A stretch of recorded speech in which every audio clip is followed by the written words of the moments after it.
So the first feature in this video, let's look at how to change the display size.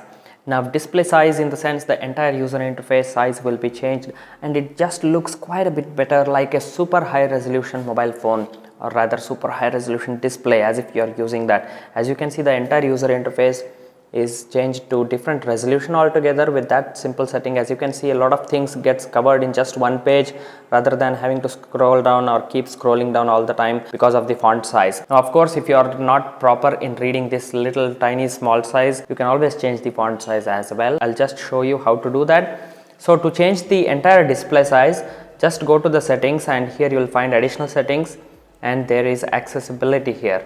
Just tap on the accessibility. Now here you should see the display size. Now I have changed it to small. You can just tap on plus and change it to default or large or extra large. So as you can see how big the display gets. So if you have a problem viewing the mobile phone because of the font size is very small, you can always make it large and enjoy this feature.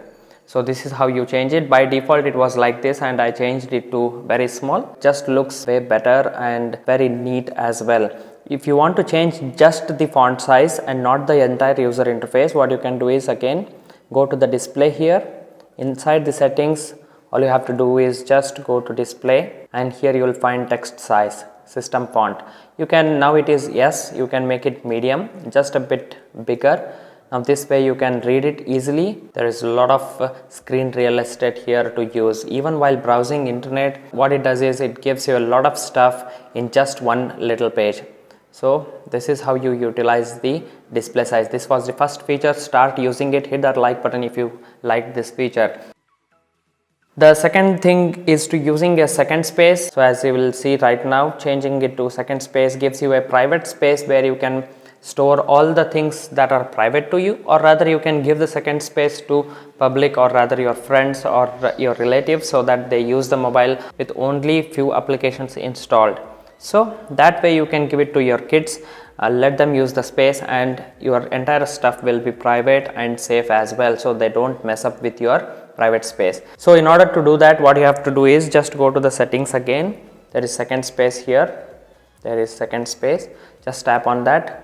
Turn on second space. As you can see, two spaces, one device. Just tap on continue. Switch between spaces. So how you want to switch between two created spaces, using a password or using just a shortcut icon on the home screen. What you can do is create a password separately. Just for now, for demonstration purposes, I will use a shortcut. Just tap on continue. Second space password. Not really, you can give password every time. I'll just say skip. Now here's the entire separate space. You can customize it. You can install applications which won't be shown in the other space. So if you want to switch to other space, just use this. Now it is asking for the fingerprint scanner. So let me just tap on the fingerprint. Boom. Now it is switching to again another space. So everything is retained back just as it was originally. So you don't have to keep changing the applications or other things often and often. Just tap on the switch to go back to that space, as you can see. And if you want to, if someone wants to switch back to original space, all they have to do is either enter password or use their fingerprint scanner. So that way it's very safe and secure as well. This is how you create a second space on Redmi Note 7.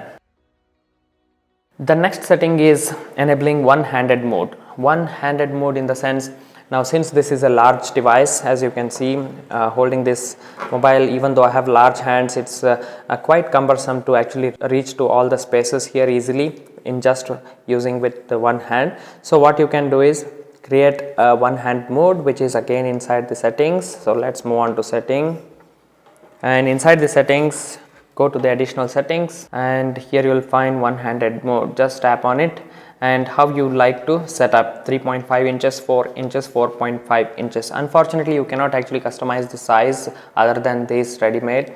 So 4.5, let's say 4.5 inches or rather 4 inches. So I enable this one-handed mode. Now what you have to do is just swipe left or right and boom, there you go. Now easily with one hand I can access the entire screen. So depending on your hand's size, you can set it to 3.5 inches, 4.5 inches or 4 inches, just like this.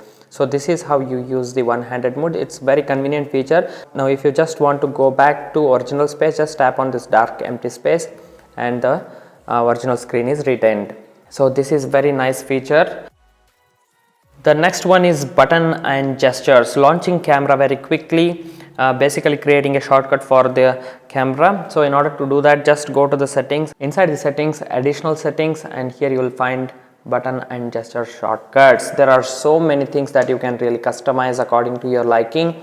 For example, if you want to launch camera quickly by double pressing the power button, you can just set that, tap on it, set it to your own preference, your own liking. Once you do that, see, just I lock the mobile phone. If I just double press the power button, boom, instantly camera gets opened. So this way you can set the shortcuts to all the different things. Take a screenshot, slide 3 fingers down. If I just slide 3 fingers down, boom, there you go, screenshot is taken successfully. That way launch Google Assistant, long press the home button. If I just tap and hold the home button, now Google Assistant is launched. As you can see, it's listening to me. Open split screen, long press the back button, split screen gets activated. There you go.